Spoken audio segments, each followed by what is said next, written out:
Hello to the most amazing class on planet Earth. All of you prognosticators or practitioners of human geography, it's that time again, journeying with Instructor Bings to another place of geographical significance. This time in the area of religious geographies, as you are studying or will study in chapter 6. Now, before I tell you about my journey that I'm going to take you on, let me show you some amazing statistics. One of your assignments is learning about religious pilgrimages. Now, I included two other religions besides the dominant religion in America, Christianity. And even that religious pilgrimage is probably different than most of the churches you and I are accustomed to here in Oklahoma. For example, according to the Association of Religious Data Archives, in 2010, Oklahoma, with a population of a little over 3 million, if you can see that right here, a little over 50% claimed to be evangelical Protestants. I'm sorry, that's not correct. We have more than a little over 3 million people. We have almost 3.5 million people. But what I want you to see is over 1,500,000 people are evangelical Protestant, and over 1,500,000 people in Oklahoma do not claim any religion. 383,000 are mainline Protestants. 51,000 are Black Protestants. 178,000 are Catholics. 2,699 people are Orthodox, and 78,000 plus are an other denomination. If I'm doing my math there correctly, it's about 2,100,000 people in Oklahoma claim some kind of religion, and 2 million of them are within a Christian denomination. I don't know exactly what these 78,000 others are, but in Oklahoma, when it comes to the Christian religion geography, you have 583 churches of Christ. There are 497 assemblies of God. There are 190 Catholic churches. Just kind of giving you a picture of what we would consider probably the most well-known denominations in Oklahoma. Well, they are based on the amount of churches, but 704 non-denominational churches, 1,829 Southern Baptist churches, and 598 United Methodist churches. Now, my journey today is going to be within Pittsburgh County. That's where I am, in Quinton, Oklahoma. And I also found out the 2010 report for Pittsburgh County. And in Pittsburgh County, again, Southern Baptists have the most with 43. Churches of Christ have 13. And then the United Methodists have 11. Those are the only three denominations that have double-digit churches in Pittsburgh County. I'm going to visit a church in Hartshorne, Oklahoma, that is a member of the Orthodox Church in America. You'll notice it's the only one in Pittsburgh County. And if I go back to the Oklahoma report for the whole state, Orthodox Church in America, There's only 2 in the state of Oklahoma. So I am going to be journeying to one of those 2 Orthodox churches in America in Hartshorne, Oklahoma. And now I want to show you what church that is before we begin our trek there.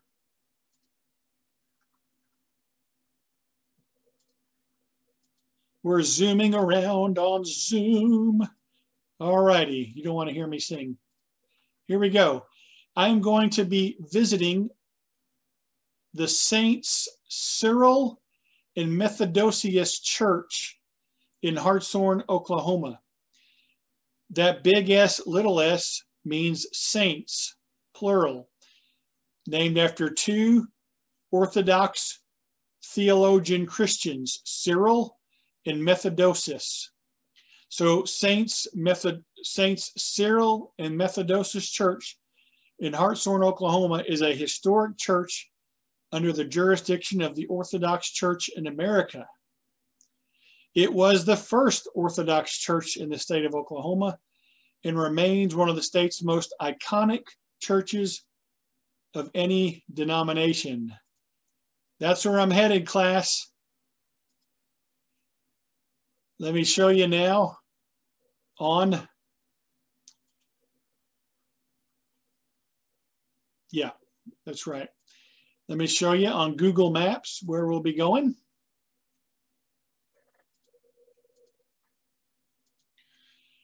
And while we're watching this, to make the mood even better, let's play, which it might not be allowed on YouTube, but let's play the adventure music as you journey with instructor Bings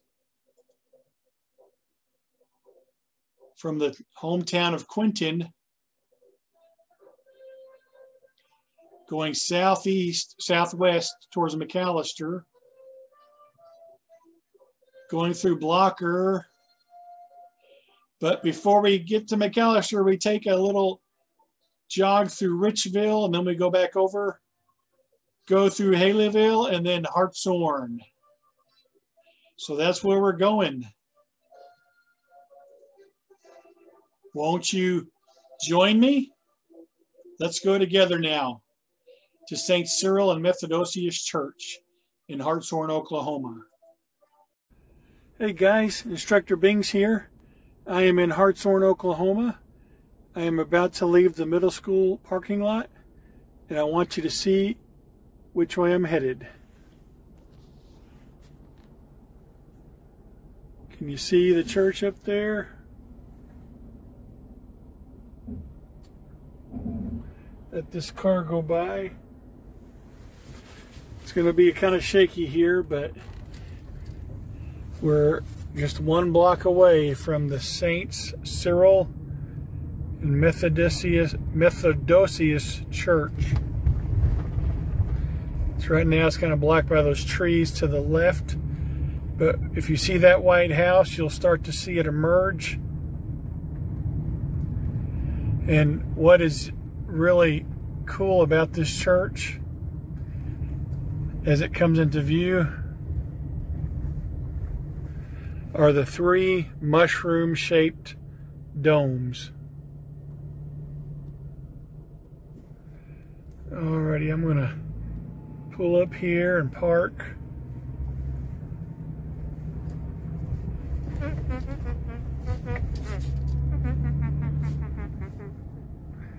There it is. People are probably going, why is this guy driving around our town in this van? There it is. Let me just keep that on there and I'll read a little bit to you about this.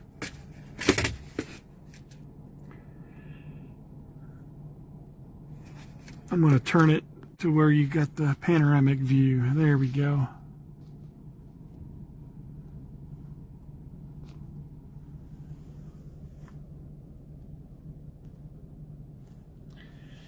This church is significant for its architecture It's a Russian Orthodox church, originally called Saints Cyril and Methodius Russian Orthodox Greek Catholic Church. That's a mouthful. Was built in 1897. As I mentioned earlier, it's the oldest Orthodox church in the state, and there's only one other. When this was built, this area was called Russian Hill because of the nationality of the residents. The Carpatho-Russian members of this church had immigrated to the U.S. and came to Hartshorne, which was at that time in the Choctaw Nation of Indian Territory, to mine coal. So these people from Russia came over to be coal miners. This building was, this church was started in 1897, but this building right there was constructed in 1917, so it's about 104 years old. The most amount of members at one time was 75 families. The red brick design is reminiscent of a cathedral in Moscow called St. Basil's Cathedral. I wonder if that is the famous building you see in Moscow. I'll have to look that up. It's got stained glass windows and three, I think I said mushroom, but they're three onion domes topped with crosses. So those are onion domes. Yeah, I can see that. That looks probably more oniony than mushroomy. So there we are, guys. I don't know if I would classify this as a... I'm going to go ahead and... Well, I'll go around here. I don't know if I'd classify this as a religious pilgrimage, because I'm not performing any kind of... I'll go over here while I turn the corner. I think this is the... This is probably where the pastor used to stay at one time. It's called Church Hall, but it's probably just an extra building now that the church has use of. So there's the back side of the church, the door. Two massive cedar trees back here. But again, I wouldn't call this exactly a religious pilgrimage because I'm not performing any type of ritual. But I would consider this I don't want to just call it a tourist pilgrimage, although there's the stained glasses. Isn't that pretty? The blue and the green and the, looks like in the middle, dark maroon. This isn't just a tourism thing. I think if you think about the Russian Orthodox Christians who came here over 100 years ago, you can kind of feel a connection to them on a human,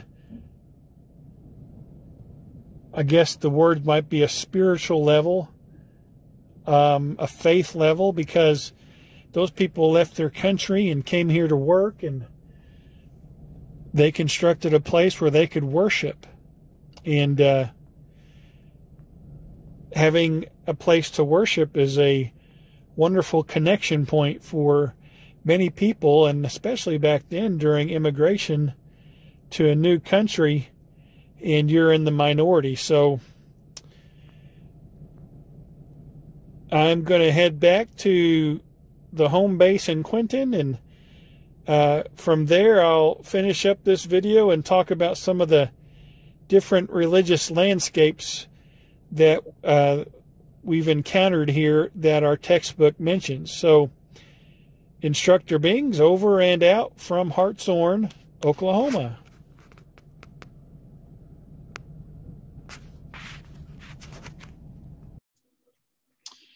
All right, guys, I'm back at headquarters in Quinton, and great little trip over to Hartshorne to see the Saints Cyril and Methodius Orthodox Church.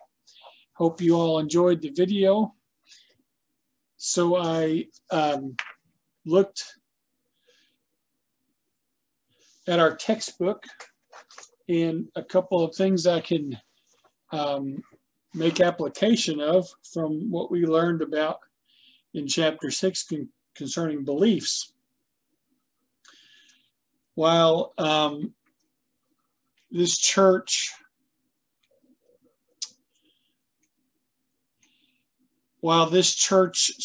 didn't start because people left Russia, which I think I said earlier today, left Russia and Poland and other countries to come over here and start a church. It is a church that was started because of migration. As Indian territory was opened up,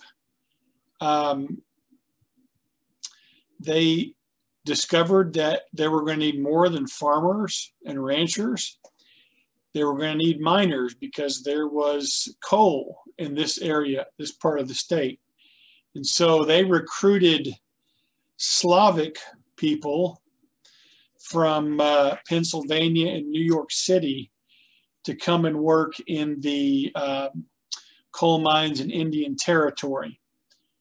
The people who came to this part of the state to work in the mines were from southeastern Poland, Slovakia, Ukraine, Hungary, and the Vojvodian area of Yugoslavia. And so as those miners came to the Hartshorne-McAllister area, as that population grew, there was a need to start a church among them. And so that was started, as I said this morning, in 1897. So we could tie in some past concepts of migration having to do with, work situation. But religious, Orthodox people from Russia didn't come here to basically evangelize the Indian territory. That's what I'm trying to say. So we got to see that kind of migration in it.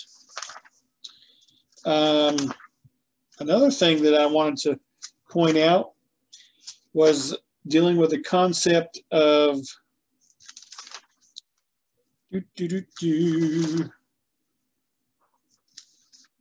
religion and landscape. Now, this is the 2016 text, so I'm reading on page 219. It says, the long-standing power of organized religions and established churches, together with the importance of religion in many people's lives, means that religion has been an important shaper of landscapes in almost every part of the world. The most obvious examples, perhaps, are the cathedrals, churches, mosques, and temples that in many cases stand out in high relief amid their immediate surroundings. And then it gives an example, figure 6.30, which is on page 220 in my text, has a picture of a parish church in France. And it's a beautiful green field, and you can see the village. You can see a little tree line behind it, and then there's the tall steeple of the church. And so I think a lot of times when you see that, like the text said, it's kind of like a relief on the landscape. It's for people who are of the faith, whatever building it might be. This would be a Christian church. It's something that is a welcome sight. It's a relief.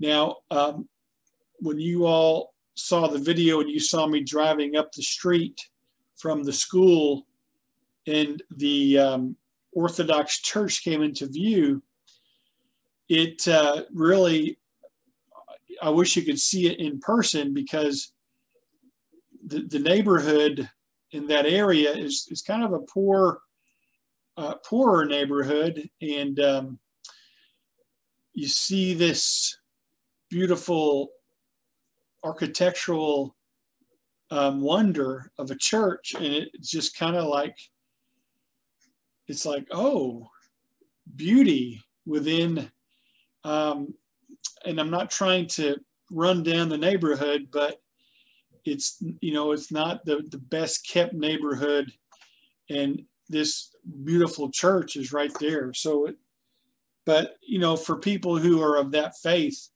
seeing that church, it's more about giving them a sense of comfort, knowing that there's a congregation that they can go and worship in. So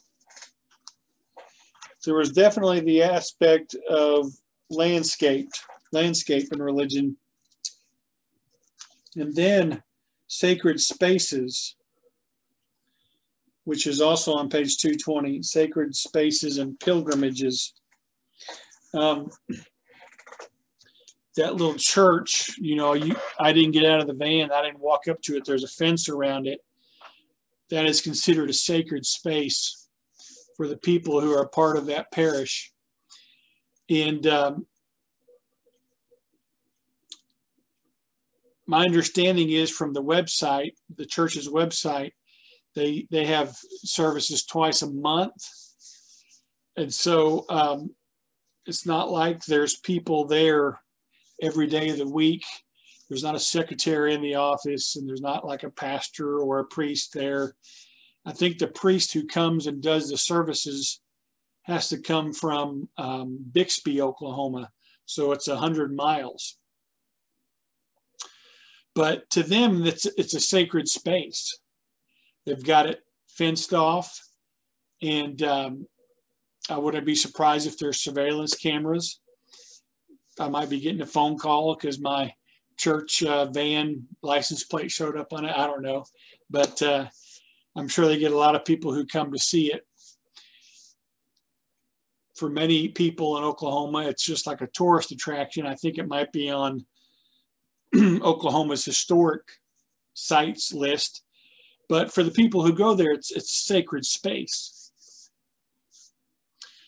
And remember, I told you earlier today, there's only 2 of these churches in the state of Oklahoma. That is 2 churches in this denomination. Let me share it with you. I've got it pulled up.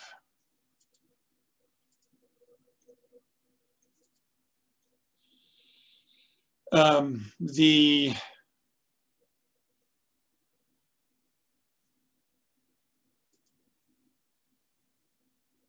on, let me get up here. The Orthodox Church in America. This is a denomination, and there's only 2 parishes in Oklahoma. So I would imagine, since St. Cyril here, and there's the church, Saints Cyril and Methodius is the oldest one in the state. I would imagine people of the Orthodox Church of America, other members in Oklahoma, might come here like a pilgrimage to see this church, because it's the oldest Orthodox church in Oklahoma. And it would be kind of like not something that they have to do, but just like something that they feel would be something of devotion, to come and see this church. See, there's the fence around it. This is the road that I drove around. It's just a circle drive around it. The 3 onion-shaped domes. It's really a neat little structure. Now, if you go to the website here, and there's several other Saints Cyril and Methodius churches in America. So you got to make sure you get the right one. Type in SS Cyril and Methodius Church, Hartshorne, Oklahoma. And then when you go to the website, and they've got a little, it's hard to read these tabs up here, but they've got a gallery, and you can see the pictures that they've got here for people to see. So if you were to go to a service, you wouldn't see all these men, but these are leaders within the Orthodox Church of America. Some of these guys are priests. Some of these guys are called fathers or bishops. And most likely, if you went to a Sunday morning 9:30 service, you'd probably see one of the guys here in the black robe leading the service. I would imagine all these guys were here for something special. But look at now, if you don't know much about the Orthodox Church is not the same as the Catholic Church. The Orthodox Church is also called the Eastern Church, whereas the Catholic Church is the Western Church. Christianity had a big split in 1096, the year 1096. And the church split into two then, the Catholic Church, which was out of Rome, the West, and then the Orthodox Church, which was in the East, and it was headquartered in, back then it was called Constantinople, but today it's called,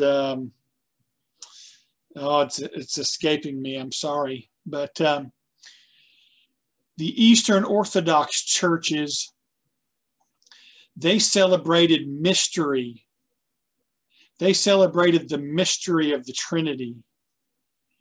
Whereas the Catholic Church, they were more intellectual. They wanted objective truth. The Orthodox, they like to live in the mystery and celebrate the mystery. And also, you can see all these pictures and candles. And let me find another one here. There is their table for communion. All these ornate decorations and utensils. Here's the little sanctuary inside. And there you can see the priest is in a green and yellow vestment. Banners. Just a lot of decor. The Eastern Orthodox Church, the Catholic Church got rid of icons, which would be like statues and paintings and things like that. But the Eastern Orthodox kept those things. And so you can see here is the stage in the sanctuary. All the paintings, the candle stand, the candle stands.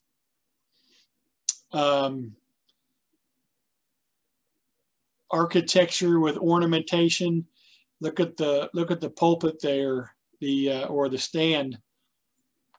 All kinds of ornamentation. So this is a church that really appeals to your senses, because you're going to walk in there and you're going to see all these colors and designs and artwork, and you're going to smell the incense burning, and it's just going to engage your senses. And they celebrate the mystery of God and the Trinity. So it's very different than, like I said earlier, 1,800 Southern Baptist churches in the state, 600 Methodist, or maybe 700 Methodist church. No. 600 Methodist churches, 700 non-denominational churches, 500 Assembly of Gods. You know, those are the churches we see, 500 Churches of Christ. And most of those churches, for the most part, were pretty similar in our sanctuary decor. We don't burn incense. We don't have a lot of elaborate artwork. So going into a service like this would be quite an experience for us. So that's their website. You can read about the history of it.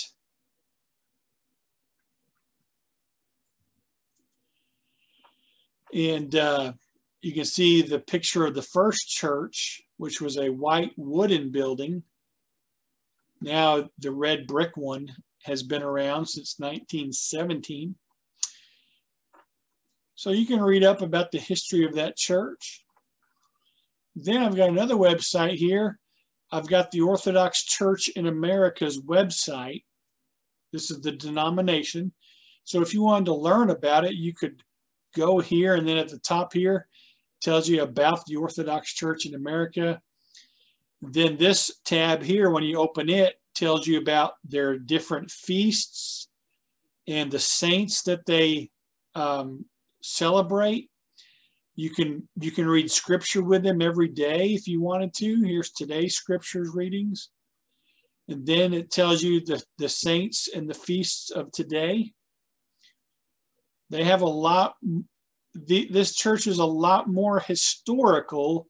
Of course, it's been around longer, but they really connect more deeply with their history than many of the evangelical Protestant churches that we know of.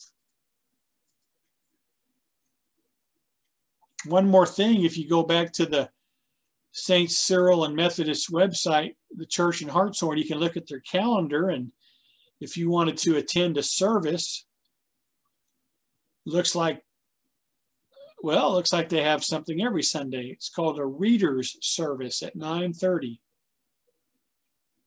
I don't know what that is. So as this will be on the test, you might want to drop a line in and see if you can find out what a reader's service is. But you could go, like in 2 days, February 28th, go to the reader service at 9:30, and February 28th is the Sunday of the prodigal son. Wonder what that means. So anyway, I've got to end with my music because I enjoyed my trek today, and I hope you enjoyed going with me. And these things, again, that we're learning about in our class, you can put them into practice right here in our very state or whatever state you live in. Human geographies are a part of our daily life. So hope you enjoyed this. Have a good evening, and we'll be talking with you at the next video. Bye-bye.